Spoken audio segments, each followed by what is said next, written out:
Good evening. You're listening to the Extreme Movie Show. I'm your host, Rob, broadcasting to you from the Pine Hills Palace, just west of Orlando, Florida. I am in the Extreme Studios, and I have the young 20-something Professor Pixel joining me tonight, also from the Central Florida area. Pixel, we're a long way from out London, England, about 100 plus years ago, 1880s, 1890s, 221 B Baker Street. Obviously, I'm referring to the Season 1, Episode 5 review that we're going to be doing tonight of the Granada TV show from 1984, The Adventures of Sherlock Holmes, starring Jeremy Brett. And of course, the episode is none other than A Crooked Man. And I don't know about you, but crooked has a lot of implications, doesn't it? Yes. Yes. I'll be honest here. This one's just a hell of a lot of talking, and I think there's supposed to be a very strong romantic backstory to it. It didn't work for me, but there really good. I am being straight with you, sir. I was on laudanum or whatever that Holmes was not on when he's getting all drugged up because, this one was just sleep-inducing to me. I like the idea of it, and I think it reads better as a story. I think translating it to the screen it wasn't that good of a job, but we'll discover that as we go through this episode here. What's your initial take? Obviously, you liked it. Yeah, I liked it. I liked it quite a bit, and I guess I liked it quite a bit more than you.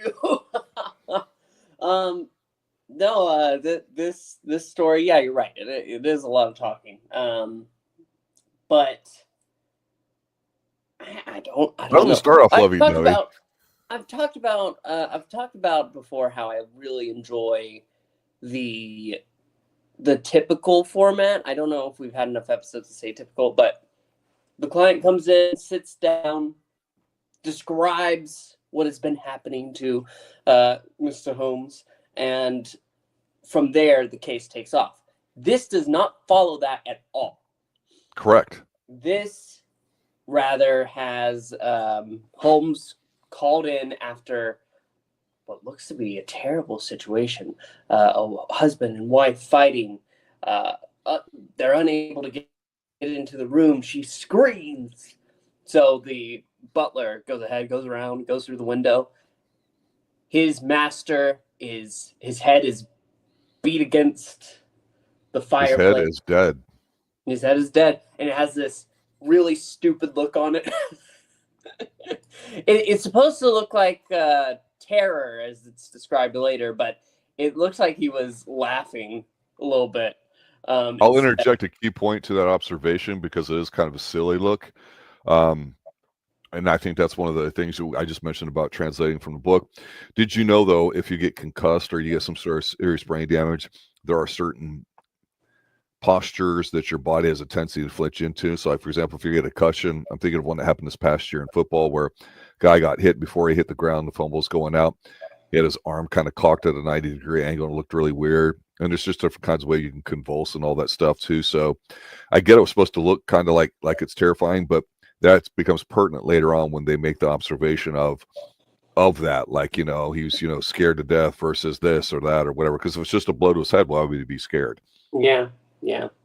And they find some strange looking wooden club there that they think is the murder weapon. But they go ahead and, like you said, it's a lot of talking. First person they talk to is a Major Murphy. And he is served with the good, what is it, Colonel Barclay? Mm-hmm. Yes. Colonel James Barclay, who's dead. He's served with him, but he's been in a strange mood as of late. The marriage appears for the public to be fine, but he senses a darker nature of it. And this would have been cool if it was called a cigar case.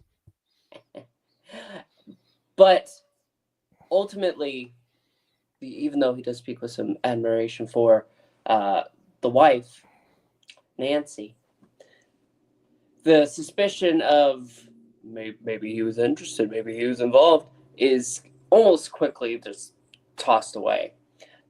After speaking with the maid, they learned that there was one name called that she could hear. And she's reluctant to give information at first, but ultimately she reveals, I heard David, twice. And that's not the Major's name, so what could it be? Sounds like she's coming. Oh, God. Well, the reason why I'm kind of being snarky with this is because you're right. You made the observation that this doesn't start off in a format that we've gotten used to, right? We actually see what's going on. So it is literally, and I know the English teachers hate this, and that's why I'm going to rub it in. It literally is a dark and stormy night. The butlers and the maids all around the house are hearing this couple argue behind this door that they can't get into. And so one of them eventually goes out, comes around and discovers, what you described, the shocking incident where both of them appear to be dead and or incapacitated, right? Then we get the setup. What I liked here in the setup, though, as far as the buddy cop part to it, is that Sherlock Holmes is not deferring to, but he's appreciative of the fact that Watson's got this hookup story for him where we get this guy pacing back and forth talking about it. And normally, instead of watching a lot of Sherlock's face and seeing him digest the information in real time, which was a real treat in the last episode, here you kind of get a bit of a flashback about the fact that this woman was like the prettiest woman in the unit, right? Great casting, though. They really do look like the young versions of the main actors. Yeah. The setup basically is that, India during the war, the guy had served, come back or whatever, but he'd worked his way up from the ground up. So he got a lot of promotions and all that. So this dude was fast tracking it, right? But as we'll find out, something happens, but that's pertinent to what's going on now. So here it is interesting because it feels like what we've become accustomed to when they actually arrive at the place and they're looking around and they talk to everybody and they're seeing what's going on. And nothing out of the ordinary here, nothing routine, but just a lot of talking. No Holmesian type things like where I was joking about him doing a ninja thing and they were hiding underneath in a sense of dread or doom or whatever. This is just by the book routine detective work. And my problem with it here is that this is a good chunk of the majority of the episode as opposed to it building to a certain point of resolution and then it turns into an action part or something. It's really not done poorly at all. I actually think it's done very good, but coming off the seemingly like an action adventure in the last episode, a little bit of a high here. I just like what's going on here because again, what's the one piece of information here that they have that throws them off? It's this club. Where did they meet? Well, they met in India. So what's going on with it? And even the way the number 2 guy that's talking to him about the job and describing all this, it's only his version, right?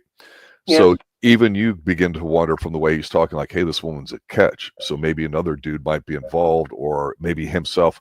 You don't really know, which is kind of cool. It's the same old, but I think we're like waiting for a twist.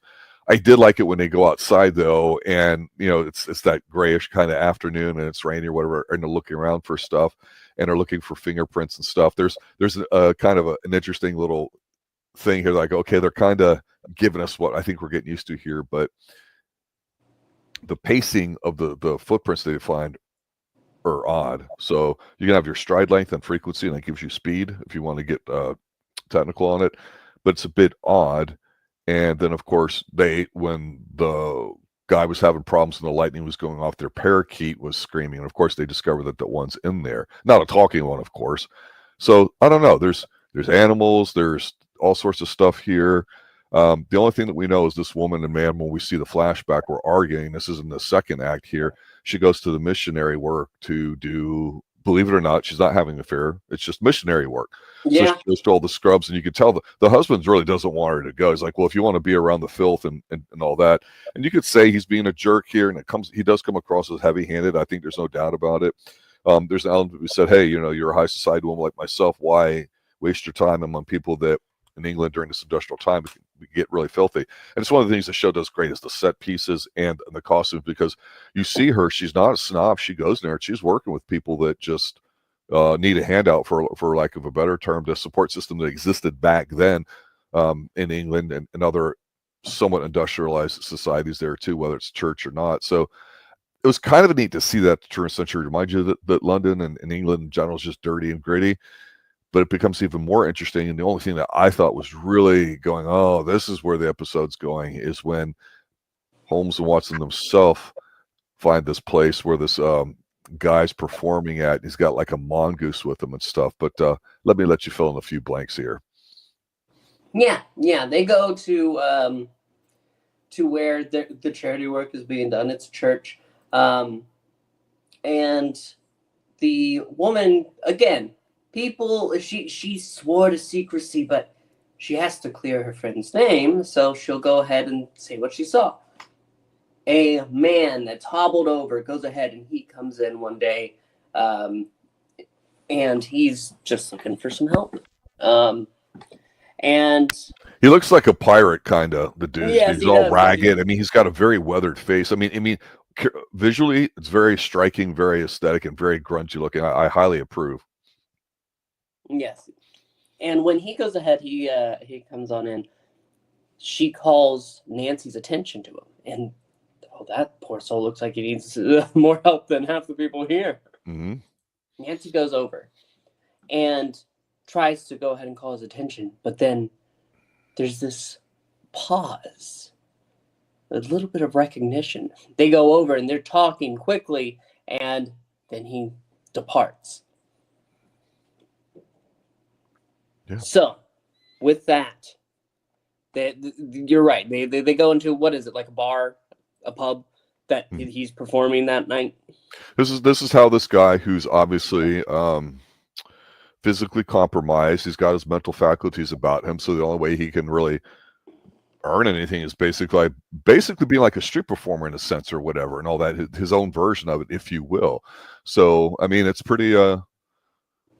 we have street performers to this day. I mean, it's nothing unusual necessarily, but it's definitely something that this guy's got a very intense persona on his face. He wears it. He's not one of these mimey looking kind of guys that's just doing it for fun, ripping it for $1. This guy's this is his livelihood. He takes it very seriously. And when he's watching you, he's got a gaze. Yep. And ultimately, we did get the hint about the animals in the room, about hopping on the curtain and everything like that. And so, seeing the mongoose, we have our man. Ultimately, they go ahead and follow him to his room and confront him. And that's when they get the full story. So, with the flashback we got earlier showing her in love with another gentleman, we get to learn his name, Henry.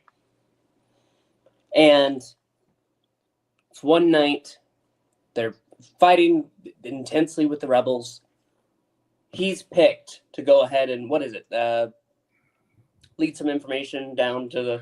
whatever. He's set up by what would be the woman's husband, because he was the only competition. So he gave him intentionally the wrong information and sent him like basically through enemy lines to get killed. And he didn't die. He survived, even though he had been kind of caught and tortured, or whatever you want to call it, whatever they want to show you. But yeah, so the guy that really wanted her, that she did not pick, she of course picked the cripple. She's like, oh, well, I guess he's dead, or like that. She ends up marrying this guy. And that's why this guy has this resentment. They're arguing at the beginning.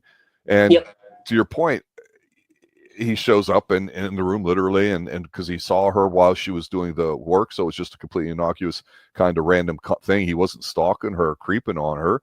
But now we get to see how that all happened. I mean, it's like, really? I was surprised by the telling of the story, but please continue. I mean, it's told better than I'm telling it, that's for certain. And having the visual aspect helps. He's set up, he's held in by the rebels, and at that point the rebels are pushed back, and so he's dragged along as their slave until eventually they're attacked. Everybody's left for dead, but you're right, he survives. So he stays in India thinking, honestly shaming himself, and so he becomes a street performer over there in India until he realizes he's getting on in years and he wanted to see the home country one last time. Then when he comes home, he said himself he'd forgotten most of his anger. He pushed that away until he saw Nancy by chance. He told the story to Nancy, and after Nancy had finished with her charity work that evening, went home, he followed, and he just watched from the distance, and they were arguing, and it looks like he's about to like lift his hand at her, and Henry couldn't take it. He barged in. You see James Barclay just go ahead and kind of sees up in shock, literally like he saw a ghost. He strokes out. Yeah, literally. And then dies. He falls right And he there. grabs his neck thing, right? You know? Yep. So there's no murder. It's not a murder. It's guy had a heart attack. He's dead, and she's going to make a full recovery. But it ends on that note. There's no. He's saying, "Yeah, no, I'll tell the police if they need to question it." But there's nothing. I don't know. It's kind of missing something like juice. Okay. So the story itself is pretty interesting because you got an element of revenge. We don't really get that to the third act. I'm not saying we have to have it at the beginning. It's just you can follow it, you can watch it, but again, the majority of the story is not him detecting. It's them. Even though there's detecting going on in here, it's really just flashbacks and story stuff. And I guess maybe I was just thrown off by it because, like I say, it's not bad. It's done well. I have no issues with it, but I just felt underwhelmed by it because we got a guy that's a cripple who, basically, to your point, we don't really see him till towards the end, and incidentally, his pet, is the one that kind of got the key, or that's why they couldn't get into the room and all that. So just because that's what they're trained to do, and that's fine. It's like the only little thing that had a little spark of life to it, playfulness, was here at the end where. Even though Watson's not the observationist detective type that Sherlock is, and of course nobody is there too, when he's looking at him basically saying, hey, you've got this from the book or like that, and it's how did you figure that out? And he goes, because you put this in here as a bookmark. And then he looks at him when he's walking out and just says, well, that was elementary, my dear Sherlock. I thought that was kind of cool because it shows that they're kind of equal. One's not superior. It's not like one is above the other. They're just different people. Really, Sherlock could not exist without Watson, although we haven't really seen it other than the first episode about the drugs and the intimation that if he doesn't have something to do, then he falls into his bad habits, which is the case. He's almost like a dependent personality in a sense, whatever. No, I think the actor who played the cripple, the guy that basically was her love in the military and got sent off to die by the jealous dude that ended up marrying her, it was really kind of cool. I like that story. But the way it's told, you don't see it here, like I say, till the third act. And even though I want to see Sherlock unravel something, one of the things I think probably the biggest thing that disappoints me, besides the sheer verbal amount of words on here of the telling of the story, is not seeing it visually. But it's also the fact that, I mean, do we care about the guy? No. Do we care about the husband and wife? No. Okay. Was the woman cheating on him? Well, no, she wasn't. Was there a gold digger in here? No, we've already seen some of those. I do appreciate the fact it's a human nature sort of story, but just to kind of get it told to us at the end, it's like I'm like, that's it? So really, let me ask you this, because this is what it's coming down to. When you go back and you read the story, or let's say in this case, watch it, can you tell from the very beginning, in other words, are all the clues there for you as a viewer, where you can possibly figure on your own if you're 100% observant and made some leaps of logic, intuition? In this case, I think the answer is no, and that's one of the disappointing things.